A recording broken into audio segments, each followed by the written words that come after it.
Hello అండి, నా పేరు సురేష్ అండి. ఈ వీడియోలో ఫాస్ట్ ఏపీఐలో హెచ్టిఎంఎల్ని ఎలా ఇంప్లిమెంట్ చేసుకోవాలి అనే విషయాన్ని ఎక్స్ప్లెయిన్ చేస్తానండి. హెచ్టిఎంఎల్ని ఫాస్ట్ ఏపీఐలో ఇంప్లిమెంట్ చేయాలంటే మనకు ఒక లైబ్రరీ అవసరం అండి, జింజా 2.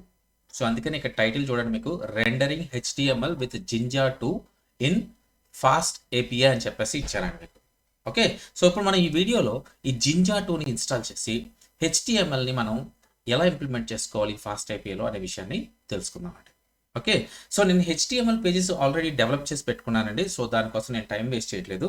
సో మీకు ఆ లేఅవుట్లు ఎలా ఉంటాయి ఇప్పుడు చూపిస్తానండి. సో ఇదొక లేఅవుట్. సో ఇప్పుడు హెచ్టిఎంఎల్లో మనం ఈ లేఅవుట్ని ఒకటి ఇంప్లిమెంట్ చేస్తాము. సో నేమ్ ఉంటుంది, ఈమెయిల్ ఉంటుంది, ఫోన్ నెంబర్ ఉంటుంది. సో డైనమికల్గా మనం దాన్ని రిజిస్టర్ చేస్తాము. సో రిజిస్టర్ చేసిన తర్వాత వాటి యొక్క డీటెయిల్స్ ఏవైతే ఉంటాయో అవి షో చేస్తాం. సో ఈ రెండు టెంప్లెట్స్ నేను ఆల్రెడీ డెవలప్ చేసి పెట్టేసుకున్నానండి. Okay, including CSS. సో అవి ఎక్కడ ప్లేస్ చేశాను, ఎలా ప్లేస్ చేశాను అనే విషయాలు డీటెయిల్గా కూడా మీకు ఎక్స్ప్లెయిన్ చేస్తానండి. ఓకే అండి, సో ఇప్పుడు విఎస్ కోడ్లోకి వెళ్దాము. సో మనకి ఈ జింజా 2ని ఇన్స్టాల్ చేసుకుని హెచ్టిఎంఎల్ టెంప్లెట్స్ని ఎలా ఇంప్లిమెంట్ చేసుకోవాలో తెలుసుకుందాం. ఓకే అండి. ఓకే అండి, సో ఇక్కడ నేను ప్రాజెక్ట్ స్ట్రక్చర్ని ఎక్స్ప్లెయిన్ చేస్తాను ముందుగా. సో నేను ఎలా తీసుకున్నాను అనే విషయాన్ని. సో ఇందులో మనకి డేటాబేస్ కనెక్షన్ కానీ సెషన్స్ కానీ, సో మన పాత ప్రాజెక్ట్లో ఉన్న అన్నీ కూడా కాపీ చేసి పెట్టానండి. అలాగే టెంప్లెట్స్ కాపీ చేసి పెట్టాను. అలాగే స్టాటిక్ ఫైల్స్ని కాపీ చేసి పెట్టాను. స్టాటిక్ ఫైల్స్ అంటే సిఎస్ఎస్ అనమాట. సో ఎలా చేశాను అనే విషయం ఈ ఫోల్డర్ స్ట్రక్చర్ ముందు ఎక్స్ప్లెయిన్ చేస్తాను. ఓకే, సో యాప్ అని ఒక ఫోల్డర్ క్రియేట్ చేశానండి. సో అదే లెవెల్లో స్టాటిక్ అని ఒక ఫోల్డర్ క్రియేట్ చేశాను. అదే లెవెల్లో టెంప్లెట్స్ అని ఒక ఫోల్డర్ క్రియేట్ చేశాను. ఓకే, సో 3 ఫోల్డర్స్ క్రియేట్ చేశాను. ఈ 3 ఫోల్డర్స్లో ఫస్ట్ ఫోల్డర్లోకి వచ్చేసరికి రౌటర్స్ అని పెట్టాను. రౌటర్స్లో users_routers.py అని ఒకటి తీసుకున్నానండి. ఓకే, సో దాంట్లో చూడండి, ఇక్కడ సెషన్స్ మాత్రమే ఉంచాను, ఇంకేమీ ఉంచలేదు, మిగతా అన్నీ కూడా తీసేశాను. ఓకే, సో దాని తర్వాత డేటాబేసు. సో డేటాబేస్ కూడా ఎలా ఉందో అలాగే ఉంది. సో నేను ఏమి టచ్ చేయలేదు. మన పాత ప్రాజెక్ట్లో మనం ఎలా అయితే ఇంప్లిమెంట్ చేసుకున్నామో అదే ఇంప్లిమెంట్ చేసుకుంటున్నాము. సో ఎస్క్యూఎలైట్ యూజ్ చేస్తున్నాము, పోస్ట్ గ్రే ఎస్క్యూఎల్ కాదు. ఓకే, సో main.py ఇదిగోండి చూడండి. సో ఇంతకుముందు ఎలా ఉందో అలాగే పెట్టాను. సో ఇవన్నీ కూడా మనం తెలుసుకున్నాము లాస్ట్ ప్రాజెక్ట్స్లో. సో అందుకనే మళ్ళీ దీని గురించి చెప్పట్లేదు. కేవలం హెచ్టిఎంఎల్ని ఎలా ఇంటిగ్రేట్ చేసుకోవాలనే విషయాన్ని మాత్రమే చెప్తున్నానండి. ఓకే, సో ఇక మోడల్స్కి వస్తే, మోడల్లో ఏం చేస్తానంటే ఒక డేటాబేస్ తీసుకున్నానండి. Name, email ID, phone number. So 3 fields, ఐడితో పాటు 4 ఫీల్డ్స్. ఓకే, సో దాన్ని క్రియేట్ చేసి పెట్టాను. నెక్స్ట్ యాప్ ఫోల్డర్ చెప్పాను కదండి. ఇప్పుడు స్టాటిక్ ఫోల్డర్ చూపిస్తాను చూడండి. స్టాటిక్ ఫోల్డర్లో సిఎస్ఎస్ అని ఒక ఫోల్డర్ క్రియేట్ చేశాను. దాంట్లో స్టైల్.సిఎస్ఎస్ అని చెప్పి ఒక ఫైల్ క్రియేట్ చేసి దాంట్లో స్టైల్ మొత్తం కూడా ఇంప్లిమెంట్ చేశానండి. ఇదిగోండి స్టైల్. ఓకే, ఆ 2 హెచ్టిఎంఎల్కి రిలేటెడ్కి సంబంధించిన స్టైల్ మొత్తం ఇందులో ఉంది. ఓకే, సో అలాగే టెంప్లెట్స్ అని ఒక ఫోల్డర్ క్రియేట్ చేశాను. అందులో register.html అని చెప్పి ఒక ఫామ్ని క్రియేట్ చేసి పెట్టానండి. ఇదిగోండి ఫాము, మీకు ఇందాక ఎలా అయితే చూపించానో అలాగే డిస్ప్లే అవుతుంది ఇది. ఓకే, సో అలాగే users.html అని చెప్పేసి మీకు ఒక టేబుల్ చూపించాను కదండి, ఆ టేబుల్ ఇది. సో అందులో ఎలా అయితే ఉందో అలాగే డిస్ప్లే అవుతుంది ఇది. సో టేబుల్, ఒక ఫామ్ని 2 కూడా హెచ్టిఎంఎల్ బిల్డ్ చేసుకొని ఆ 2 కూడా టెంప్లెట్స్ అని ఒక ఫోల్డర్ క్రియేట్ చేసి అందులో ప్లేస్ చేశానండి. ఓకే, సో ఇప్పుడు మనం టెంప్లెట్స్ని ఎలాగా మనం ఇంటిగ్రేట్ చేసుకోవాలి, అంటే హెచ్టిఎంఎల్ని ఎలా ఇంటిగ్రేట్ చేసుకోవాలి ఫాస్ట్ ఏపీలో అనే విషయాన్ని తెలుసుకున్నాను. ముందుగా మనం జింజా 2ని ఇన్స్టాల్ చేసుకోవాలి కదండి. సో దానికోసం ఇక్కడ పిఐపి. సో ఇప్పుడు వరకు నేను ఇందులో ఎస్క్యూఎల్ మోడల్, యూవీకాన్, ఫాస్ట్ ఏపీఐ ఈ 3 మాత్రమే ఇన్స్టాల్ చేసి పెట్టానండి. మిగతా ఏమీ ఇన్స్టాల్ చేయలేదు. ఓకే, సో ఇప్పుడు మనకు కావాల్సినవి ఏంటంటే పిఐపి ఇన్స్టాల్ జింజా 2 ఒకటి కావాలండి. Okay, ginger 2. ఓకే, సో దీంతో పాటు ఇంకోటి కావాలి మనకి, పైథాన్ మల్టీపార్ట్. ఎందుకంటే మనం ఫామ్ బేస్డ్ యూజ్ చేస్తున్నాం కాబట్టి, మీకు లాస్ట్ వీడియోస్లో చెప్పాను నేను. పైథాన్ మల్టీపార్ట్ అని ఒకటి ఉంటుంది. ఫామ్ని సపోర్ట్ చేయాలంటే మనకి లైబ్రరీ కావాలి. Okay, Python multipart. Okay, so ఈ 2 మనం ఇన్స్టాల్ చేసుకుంటే సరిపోతుంది.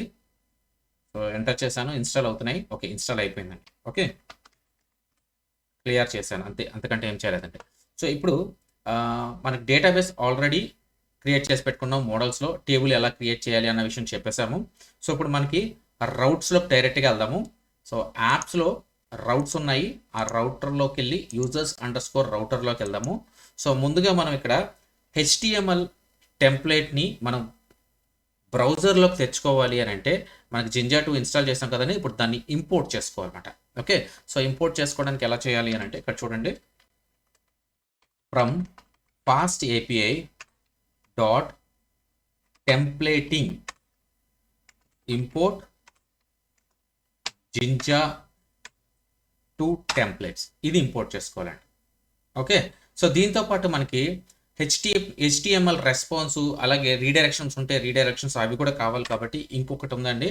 సో దాన్ని కూడా ఇన్స్టాల్ చేసుకోండి, ఇంపోర్ట్ చేసుకోండి. So fast API dot responses, okay, responses import HTML response, అలాగే దీంతో పాటు రీడైరెక్షన్ రెస్పాన్స్ అని ఉంటుంది, రీడైరెక్ట్ రెస్పాన్స్. సో ఈ రెండు కూడా ఇంపోర్ట్ చేసుకోండి. ఓకే అండి, సో ఇప్పుడు మనం ఫంక్షన్స్ని ఇంప్లిమెంట్ చేయాలి, ఐ మీన్ పాత్ ఆపరేషన్స్ అనమాట. ఓకే, సో అవి ఇంప్లిమెంట్ చేద్దామండి. సో ఇంప్లిమెంట్ చేసే ముందు ఈ టెంప్లెట్స్ ఎక్కడ ఉన్నాయి అనే విషయాన్ని మనం చెప్పాలన్నమాట అండి. సో టెంప్లెట్స్ ఎక్కడ ఉన్నాయి అనే విషయం చెప్పి అప్పుడు మనం పాత్ ఆపరేషన్స్లో ఇంప్లిమెంట్ చేయాలి. ఓకే, సో దీనికోసం ఒక వేరియబుల్ తీసుకుంటున్నానండి, టెంప్లెట్స్ అని తీసుకున్నాం. Okay, so templates is equal to మనం జింజా 2ని ఇంపోర్ట్ చేసుకున్నాం కదా, సో ఆ జింజా 2ని యూజ్ చేసి, ఓకే, సో ఒక డైరెక్టరీ ఈక్వల్ టు, సో ఈ పాత్ ఎక్కడ ఉంది, యాప్ అందులో టెంప్లెట్స్లో ఉంది, అంతే కదండి. సో ఆ యాప్లో టెంప్లెట్స్లో లేవు. ఓకే, సో మనకి బయట ఉన్నాయి ఇవి. సో జనరల్గా మనం లోపల పెట్టుకుంటున్నాం, నేను ఆల్రెడీ చెప్పాను ప్రాజెక్ట్కి సంబంధించి అన్నీ కూడా మనకి యాప్లోనే ఉండాలి. బట్ నేను ఇక్కడ బయట పెట్టేశాను, సో మూవ్ చేసేస్తానండి. Okay, so better. So static folder మనం ఎందులోకి మూవ్ చేసేయాలి, ఇక్కడ మూవ్ చేసేద్దాము. ఎస్, లోపలికి మూవ్ అయిపోయిందండి. అలాగే సారీ సిఎస్ఎస్ మూవ్ అయిపోయింది, స్టాటిక్ కాదు మనకు అవ్వాల్సింది, ఆ స్టాటిక్ ఫోల్డర్ మూవ్ అవ్వాలి. సో స్టాటిక్ ఫోల్డర్ని క్యాచ్ చేసుకుని సో మనం అక్కడ మూవ్ చేద్దాము. యా, అయిందండి. ఓకే, సో అప్పుడు తర్వాత టెంప్లెట్ ఫోల్డర్ కూడా మనకి లోపలే ఉండాలి. సో కాబట్టి దీన్ని కూడా అక్కడ మూవ్ చేసేస్తున్నాను. ఎస్, మూవ్ అయిపోయింది. ఇప్పుడు చూడండి, రౌటర్స్ ఉండాలి, స్టాటిక్స్ ఉండాలి, టెంప్లెట్స్ ఉండాలి. సో 3 ఉన్నాయి. ఓకే, సో దాని బయట మనకి database, main, model dot. Okay, so ఇక్కడ అవుటర్ లుక్లో చూస్తే మనకు కేవలం యాప్ అనే ఫోల్డర్ కనిపించాలి, అలాగే వర్చువల్ ఎన్విరాన్మెంట్ కనిపించాలి, ఇంకేం కనిపించకూడదు. ఇంకా కనిపించాలి అని అంటే రిక్వైర్మెంట్స్ డాట్ టీఎక్స్టీ ఫైల్, ఆ 3 కనిపించాలి. ఓకే, సో నేను ఇక్కడ ఆ 3 మాత్రమే కనిపించేలాగా ఇక్కడ పెట్టాను, మిగతా అన్ని కూడా లోపలే పెట్టేశాను. రైట్, సో ఇప్పుడు మనం టెంప్లెట్స్ యాప్ టెంప్లెట్స్ ఇక్కడ ఉంది కాబట్టి మనం పాత్ చూపిస్తున్నాం అండి. ఈ జింజా 2 టెంప్లెట్స్ని యూజ్ చేసి డైరెక్టరీ ఎక్కడ ఉంది అన్న విషయాన్ని చెప్పాము. ఓకే, సో ఇప్పుడు మనం పాత్ ఆపరేషన్ని ఇంప్లిమెంట్ చేద్దాం. సో ముందుగా మనం ఏం చేయాలంటే, మనం ఒక ఫామ్ క్రియేట్ చేసాం, ఆ ఫాము బ్రౌజర్లో కనబడేలాగా గెట్ చేసుకోవాలన్నమాట. ఫస్ట్ పాయింట్ అది. ఓకే, సో ఆ ఫామ్ కనిపిస్తే కానీ మనం రిజిస్ట్రేషన్ చేయలేం. సో ముందు కనిపించాలంటే ముందు ఆ ఫామ్ని మనకి బ్రౌజర్లోకి గెట్ చేసుకోవచ్చు. సో గెట్ చేసుకోవాలి అని అంటే ఎలా ఇంప్లిమెంట్ చేసుకోవాలో చూడండి. ఇక్కడ routers, okay, router dot get method తీసుకోవాలి. ఇందులో సో మన పాత్ వచ్చేసరికి రూట్ పాత్ తీసుకుంటున్నానండి. Okay, sorry, response under score class, ఇందులో హెచ్టిఎంఎల్ రెస్పాన్స్ అని ఇవ్వండి. ఓకే, సో దాని తర్వాత ఫంక్షన్ వచ్చేసరికి నాకు నచ్చిన నేమ్ పెట్టుకోవచ్చు. నేను ఇక్కడ రిజిస్ట్రేషన్ ఫామ్ అని పెడతాను. ఓకే, రిజిస్టర్ ఫామ్ అని పెడదాం. ఓకే, సో రిజిస్టర్ ఫామ్, ఇందులో రిక్వెస్ట్, ఓకే, ఈ రిక్వెస్ట్ నేను ఇంపోర్ట్ చేసుకోలేదు అనుకుంటండి, రిక్వెస్ట్ని ఇంపోర్ట్ చేసుకోవాలి. సో మనకి రిక్వెస్ట్ కూడా అవసరము, ఫాస్ట్ ఏపీఐలో రిక్వెస్ట్ ఉంటుంది. అయ్యా, ఇంపోర్ట్ చేశానండి, ఆల్రెడీ చేసి పెట్టాను. సో ఇదే కావాలి మనకి.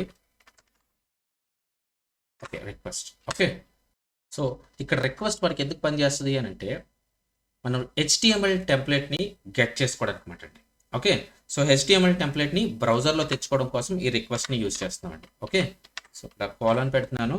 సో కాలన్ పెట్టి ఇప్పుడు రిటర్న్, సో టెంప్లెట్స్ ఏదైతే మనం ఇచ్చామో, ఓకే, సో ఆ టెంప్లెట్స్ డాట్ టెంప్లెట్ రెస్పాన్స్, బ్రాకెట్స్లో మనకి ఏ పేజ్ కావాలంటే ఆ పేజ్ ఇక్కడ ఇవ్వాలి. సో మనం పేజ్ రిజిస్టర్డ్ .html తీసుకుంటున్నాము. ఓకే, రిజిస్టర్ .html,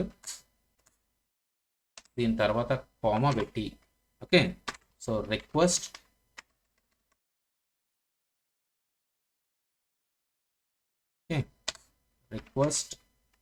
తర్వాత రిక్వెస్ట్. ఇలా ఇచ్చామంటే మనకి ఆటోమేటిక్గా ఈ ఫామ్ ఏదైతే ఉందో బ్రౌజర్లోకి వచ్చేస్తుంది. ఓకే, సో ఒక్కసారి మనం చెక్ చేద్దాము వచ్చిందా లేదు అనే విషయం. రైట్, సో ఇక్కడ uvcon app, okay, app dot main app. So యాప్లో మెయిన్లో ఉంది కాబట్టి ఫైలు, ఓకే, లోపలే ఉంది కాబట్టి మనకి ఫైలు మెయిన్ యాప్ రీలోడ్. ఇక్కడ ఏదో ప్రాబ్లం వచ్చిందండి. చూడండి, క్రియేట్ యూజర్ అనేది లేదు అని చెప్తుంది. సో ఎందుకు లేదో ఒకసారి చూద్దాము. సో ఇది లేదని చెప్తుందండి. సో ఒకసారి మళ్ళీ దీన్ని ఇంపోర్ట్ చేద్దాము ఫ్రమ్ మోడల్స్. యాప్లో ఉందండి అది, app dot models. Okay, import create user.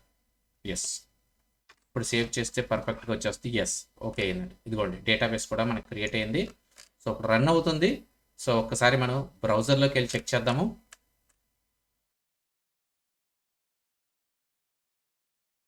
Click చేశాను, సో బ్రౌజర్లోకి వెళ్తుంది. బ్రౌజర్లో ఓపెన్ అయింది, చూసారండి. సో రిజిస్టర్ యూజర్ అని చెప్పి name, email ID, phone number register. But ఇక్కడ స్టైల్స్ అయితే అప్లై అవ్వలేదు. మనకి స్టైల్స్ అప్లై చేయాలి అని అంటే మనం main.py లోకి వెళ్ళి, ఓకే, ఒక స్టాటిక్ ఫైల్స్ అని ఒక మాడ్యూల్ ఉంటుందండి, దాన్ని ఇంపోర్ట్ చేసుకోవాలి మనం. ఓకే, సో అది ఎలా ఇంపోర్ట్ చేసుకోవాలంటే from fast API dot static files import static files, ఇలా ఇంపోర్ట్ చేసుకోవాలండి. సో ఇంపోర్ట్ చేసుకున్న తర్వాత ఇక్కడ ఒక లైన్ని ఇంప్లిమెంట్ చేయాలి. సో దీని కింద so app dot mount. Okay, so ఇప్పుడు మనకు రౌండెడ్ బ్రాకెట్స్లో ముందు స్టాటిక్ అని చెప్పి ఒక ఫోల్డర్ ఇవ్వాలి. సో స్టాటిక్ అని మనం ఇచ్చాము, స్టాటిక్ అని. Okay, STATIC. So folder name ఇచ్చిన తర్వాత కామా పెట్టి మనం ఏదైతే ఇంపోర్ట్ చేసుకున్నామో దాన్ని యూస్ చేసి, ఓకే, దాంట్లో మళ్ళీ బ్రాకెట్స్ పెట్టి డైరెక్టరీ ఎక్కడ ఉందో చెప్పాలి మనం. ఓకే, సో డైరెక్టరీ వచ్చేసరికి యాప్, అలాగే స్టాటిక్, ఓకే, అందులో ఉంది. సో డైరెక్టరీ చెప్పిన తర్వాత సో ఫైనల్గా నేమ్ ఈక్వల్ టు స్టాటిక్ అని ఇవ్వండి. ఓకే, సో ఈ లైన్ ఇంప్లిమెంట్ చేసుకుంటే మనకి స్టాటిక్ ఫైల్స్ ఏవైతే ఉంటాయో, ఐ మీన్ స్టాటిక్ ఫైల్స్ అంటే CSS అప్లై అవ్వలేదు కదండి, అది అప్లై అయిపోతుంది. సో ఇప్పుడు చెక్ చేద్దాం ఒకసారి. మనం రీఫ్రెష్ చేస్తున్నానండి, అదిగోండి చూసారా, స్టైల్ అప్లై అయిపోయింది మనకి. ఓకే, సో ఇప్పుడు మీకు స్టైల్ని కూడా ఎలా అప్లై చేసుకోవాలన్న విషయం మీకు అర్థమైందని అనుకుంటున్నాను నేను. ఓకే, సో ఇప్పుడు మనకి ఈ ఫైల్ వచ్చి, ఐ మీన్ రిజిస్టర్డ్ .html అనే ఫైలు ఏదైతే ఉందో HTML ఫైలు మనం ఫ్రంట్ ఎండ్లోకి వచ్చేసింది. బట్ users.html అది ఇంకా రాలేదు. మనం దానికి కూడా మనం ఒక గెట్ మెథడ్ రాసుకోవాలి. సో రాసుకొని ఆ ఫైల్ని కూడా మనం గెట్ చేసుకోవాలి. చేసుకున్న తర్వాత అప్పుడు పోస్ట్కి సంబంధించిన ఫంక్షన్ ఏదైతే ఉంటుందో అది ఇంప్లిమెంట్ చేద్దాం. Okay, users_routers వెళ్తున్నానండి. సో ఇందులో మనకి ఇలాంటి ఫంక్షనే మనకు కావాలి. మనకి ముందు ఫైల్ చూపించుకోవాలి అని అంటే, ఓకే, బ్రౌజర్లో ఫైల్ చూపించుకోవాలంటే సేమ్ ఇలాంటిదే కావాలి. సో కాకపోతే ఇక్కడ ఫంక్షన్ నేమ్ ఏదైతే ఉందో యూజర్స్ అని పెడదాము. రైట్, సో అలాగే టెంప్లెట్ నేమ్ వచ్చేసరికి users.html అని పెడదాము. ఓకే, సో ఇప్పుడు మనకి ఈ ఫైల్ కూడా బ్రౌజర్లో కనిపించాలి. సో ఒకసారి మనం చెక్ చేద్దాము. సో ఇక్కడ యూజర్స్ అని ఇద్దాము, సేవ్. Okay, so done. ఇప్పుడు మనకి బ్రౌజర్లో సేమ్ ఇదే కనిపించాలట మనకి. అంటే ఈ ఫైల్ ఇప్పుడు ఎలా అయితే మనకి రిజిస్టర్ డాట్ హెచ్టిఎంఎల్ ఎలాగైతే కనిపించిందో అలాగే యూజర్స్ డాట్ హెచ్టిఎంఎల్ కూడా మనకు కనిపించాలన్నమాట. ఓకే, సో ఇప్పుడు నేను బ్రౌజర్లోకి వెళ్తున్నాను. సో ఇక్కడ యూజర్స్ అని ఇద్దాము. ఎస్, చూసారా ఇది కూడా వచ్చేసింది మనకి. ఓకే, ఇప్పుడు లేఅవుట్లు రెండు కూడా మనకి డిస్ప్లే అవుతున్నాయి. సో ఇప్పుడు ఫంక్షనాలిటీని ఇంప్లిమెంట్ చేద్దామండి. సో ముందుగా డేటా ఏదైతే ఉందో రిజిస్టర్ చేసిన డేటా, ఆ డేటా డేటాబేస్లోకి స్టోర్ అవ్వాలి, తర్వాత దీంట్లో డిస్ప్లే చేయాలి. ఈ రెండు చెక్ చేద్దామండి. ఓకే, సో ముందుగా ఒకసారి మళ్ళీ విఎస్ కోడ్లోకి వెళ్దాము. సో ఇందులో పోస్ట్ మెథడ్ని ఇంప్లిమెంట్ చేద్దామండి. సో ఇక్కడ ఫస్ట్ రౌటర్ తీసుకోవాలి. Router dot post method. Okay, so ఇందులో రిజిస్టర్ అని పెడదాము. సో మనకు అక్కడే ఫామ్ ఇచ్చాం కాబట్టి రిజిస్టర్ తీసుకుని ఆ పేజీ తీసుకుంటున్నానండి. ఓకే, సో ఫంక్షన్ నేమ్ వచ్చేసి రిజిస్టర్ యూజర్ అని పెడదాము. Register underscore user. Okay, so ఇందులో మనకి సెషన్ ఒకటి కావాలి. సెషన్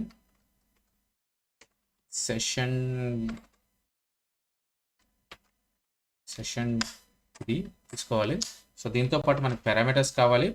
ఓకే, సో పారామీటర్స్ వచ్చేసరికి ఒకటి నేమ్. సో నేమ్ని స్ట్రింగ్లో తీసుకుందాము. మనం ఫామ్ ఇంప్లిమెంట్ చేస్తాము. సో అందుకనే తీసుకుంటున్నానండి. ఇది ఫామ్ ఎక్కడ ఇంప్లిమెంట్ చేస్తాము అని అంటే స్వాగర్ యూఐలో. సో దానికోసం అక్కడ కూడా చెక్ చేసుకోవచ్చు మనం. సో దానికోసమని నేను ఫామే తీసుకుంటున్నాను. మీకు ఫామ్ చూపించను, బట్ అది కూడా ఇంప్లిమెంట్ చేసి చూపిస్తున్నానండి. ఓకే, స్వాగర్ యూఐలో కూడా చెక్ చేసుకోవచ్చు అన్నమాట. Okay okay form. Okay, so 3 dots పెట్టండి. సో అది మ్యాండేటరీ ఫీల్డ్. మనం ఆల్రెడీ హెచ్టిఎంఎల్లో 3 మ్యాండేటరీ కిందే తీసుకున్నాము. ఓకే, సో ఇక్కడ పెట్టినా పెట్టకపోయినా పర్వాలేదు, ఫీల్డ్ మాత్రం మ్యాండేటరీ కింద తీసుకున్నాము. అలాగే ఈమెయిల్, అది కూడా స్ట్రింగ్లో తీసుకున్నాం. Okay, equal to form.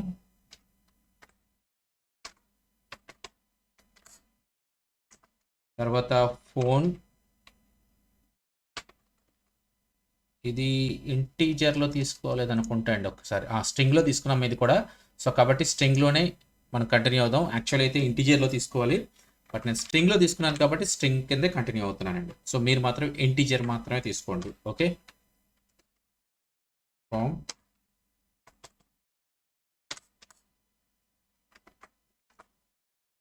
Okay, so ఇప్పుడు ఇంప్లిమెంట్ చేసేసాం మనం. ఇప్పుడు దీంట్లో మనం ఏం చేయాలి అని అంటే ముందుగా ఫామ్లో సబ్మిట్ అయిన డేటా ఏదైతే ఉంటుందో ఆ డేటాని తెచ్చుకోవాలంటే, సో తెచ్చుకోవాలంటే ఎలా తెచ్చుకోవాలి అని అంటే ఒక వేరియబుల్ తీసుకోండి.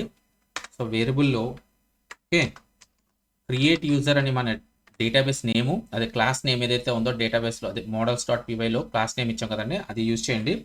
సో దాంట్లో మనకి ఏ ఫీల్డ్స్ కావాలంటే ఆ ఫీల్డ్స్ తెచ్చుకోవచ్చు. సో ఆ ఫీల్డ్స్లో ఫస్ట్ నీ ఫీల్డ్ వచ్చేసరికి name is equal to name, అలాగే ఈమెయిల్ ఈక్వల్ టు ఈమెయిల్ అనేవ్వండి. ఫోన్ ఈక్వల్ టు ఫోన్ అనేవ్వండి. ఓకే, సో ఇప్పుడు మనకు డేటా ఏదైతే ఉందో యూజర్స్లోకి వచ్చేస్తుంది. సో ఫామ్లోంచి యూజర్స్లోకి వచ్చేస్తుంది ఈ వేరియబుల్లోకి. సో దీన్ని తీసుకెళ్ళి మనం యాడ్ చేస్తే డేటాబేస్లోకి సరిపోతుంది. సో ఈ సెషన్ డాట్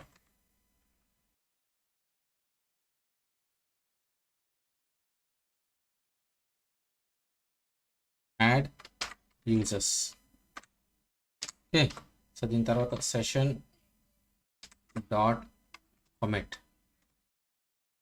సో ఇప్పుడు రీఫ్రెష్ చేయాల్సిన అవసరం లేదండి, మనం పేజ్ రీడైరెక్షన్ చేసేస్తున్నాము. సో కాబట్టి రిటర్న్ చేసేస్తున్నాను. రిటర్న్ రీడైరెక్ట్ రెస్పాన్స్ అని ఒకటి తీసుకున్నాం కదా, మనం ఇంపోర్ట్ చేసుకున్నాం కదా, దాన్ని యూజ్ చేసుకుని URL ఈక్వల్ టు, సో ఎక్కడికి రీడైరెక్ట్ అవ్వాలి అని అంటే యూజర్స్లోకి రీడైరెక్ట్ అవ్వాలి. సో మన యూజర్స్ అని ఒక పేజ్ క్రియేట్ చేసాము. సో దాంట్లో రీడైరెక్ట్ అవ్వాలండి. ఒక స్టేటస్ కోడ్ కూడా ఇస్తాము. సో డేటా రాకపోతే ఓకే 303 అని ఇస్తున్నానండి. సో సేవ్ చేద్దాము. రైట్, సో ఇప్పుడు మన డేటా తెచ్చుకోవడానికి కూడా మనం ఇంప్లిమెంట్ చేసేసుకుందాము. సో ఇక్కడ చూడండి, ఇక్కడ సెషన్ కావాలి దీంట్లో కూడా మనకి. సో ఎందుకంటే డేటాబేస్కి యాక్సెస్ అవుతున్నాం కాబట్టి సెషన్ డిపెండెన్సీ. ఓకే, సో ఇది తెచ్చుకోవాలి. సో దీని తర్వాత ఈ రెండింటి మధ్యలో మనకి ఒక కండిషన్ రాసుకోవాలి. సో ఇక్కడ యూజర్స్ ఈక్వల్ టు అనే ఒక వేరియబుల్ తీసుకున్నాను. So session dot exe okay, select create user. So ఇందులో నుంచి మనకు డేటా మొత్తం కావాలి కాబట్టి డాట్ ఆల్ అని పెడితే అయిపోతుందండి. సో ఈ యూజర్స్ ఏదైతే ఉందో ఇక్కడ యూజర్స్, దీన్ని ఇక్కడ కాల్ చేసుకోవాలి. సో ఈ రిక్వెస్ట్ ఎలా అయితే కాల్ చేసుకున్నామో అలాగే యూజర్స్ కూడా యూజర్స్. ఓకే, సేవ్ చేస్తున్నానండి. సో ఇప్పుడు మనం HTML టెంప్లెట్ పేజ్ ఉంది కదండి, HTML పేజు.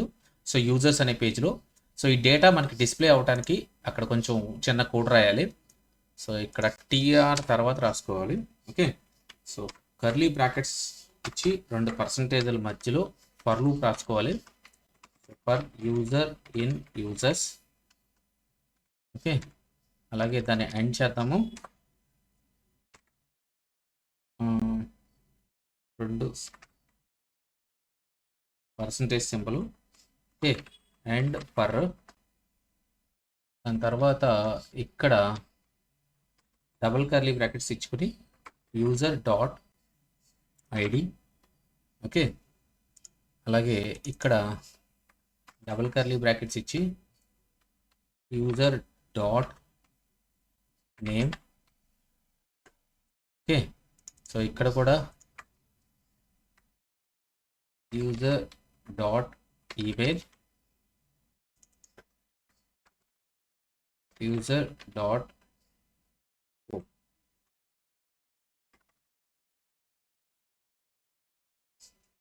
ఓకే. సో ఇప్పుడు ఒక్కసారి మనం రౌట్స్లో ఒకసారి చెక్ చేద్దాం మనం కరెక్ట్గా ఇచ్చామా లేదా అనేది. ఓకే, సో పోస్ట్ ఏదైతే ఉందో ఓకే, సో ఈ అన్నీ ఇచ్చాము. ఫోన్ నెంబర్ ఇచ్చాను, సెషన్ యాడ్ చేశాను. ఓకే, సో రీడైరెక్ట్ కూడా చేశాను. రైట్, సో డేటా తెచ్చుకునేటప్పుడు యూజర్స్ అని ఇచ్చాము. ఓకే, ఈ ఫంక్షన్ నేమ్ యూజర్స్ అని ఇచ్చేసాము ఇక్కడ. రైట్, గెట్ యూజర్స్ అని ఇద్దాము. ఫంక్షన్ నేమ్ కొంచెం యాప్ట్గా ఉంటుంది.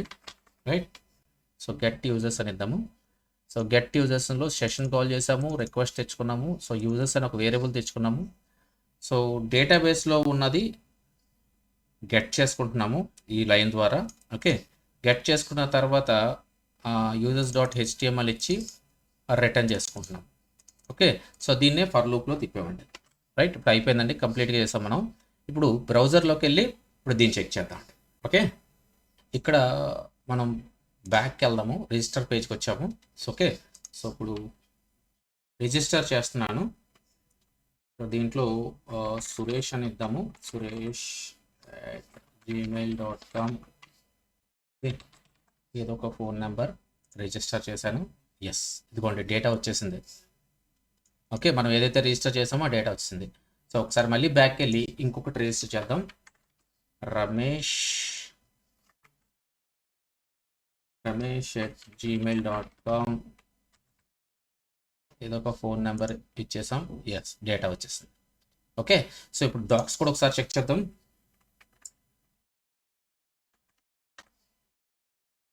ఇదిగోండి డాక్స్ వచ్చినాయి. సో ఇందులో ఫామ్ ఉంటుంది. ఇదిగోండి ఫామ్, మనకి ఫామ్ ఇంప్లిమెంట్ అయింది. సో ఇక్కడ గణేష్. ఓకే, ఎగ్జిక్యూట్ చేశాను. ఓకే, ఎందుకంటే మనకి HTML ఫామ్ ఎందుకు వచ్చింది అని అంటే మనం ఎగ్జిక్యూట్ చేస్తుంది HTML ఫామ్ని. ఓకే, సో ఒకసారి ఇందులో చెక్ చేస్తే తెలిసిద్ది మనకి. రీఫ్రెష్ చేస్తే ఎస్, ఇదిగోండి గణేష్.